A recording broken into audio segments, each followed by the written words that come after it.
بسم اللہ الرحمن الرحیم۔ السلام علیکم۔ آپ دیکھ رہے ہیں cute of Quranic YouTube channel. آج میں آپ لوگوں کے ساتھ حضرت یونس علیہ السلام کی دعا شیئر کروں گی۔ سورہ انبیاء آیت نمبر 69۔ دوسری مہربانی یہ فرمائی کہ سرکش جنوں کو آپ کا فرما بردار بنا دیا، جو سمندر میں گوتے لگا کر اس کی تہہ سے قیمتی موتی نکال کر لاتے، اور اس کے علاوہ دیگر جسمانی مشقت کے کام آپ ان سے لیتے۔ آیت نمبر 68۔ اللہ تعالیٰ کی آزمائش کے کئی انداز ہیں۔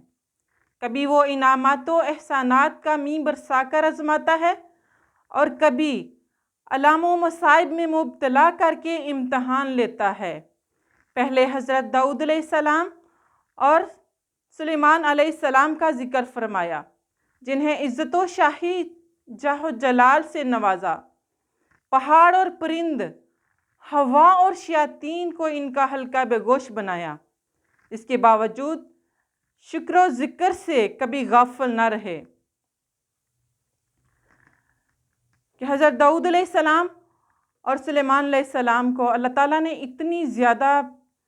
اتنا زیادہ مرتبہ دیا، لیکن انہوں نے شکر و ذکر کیا، کبھی غافل نہیں ہوئے اللہ تعالیٰ سے۔ اب اپنے ایک اور بندے کا ذکر ہو رہا ہے جس پر تکالیف کی انتہا ہو گئی، لیکن اس کے ہاتھ سے صبر کا دامن نہ چھوٹا۔ ہر حال میں اپنے رب کی حمد و ثنا میں سرگرم رہے، تاکہ ہر انسان اپنے حالات کے مطابق انبیاء کے اسوہ حسنہ سے روشنی حاصل کر سکے۔ حضرت ایوب کے نسب، قوم اور زمانہ کے متعلق بہت کچھ اختلاف پایا جاتا ہے۔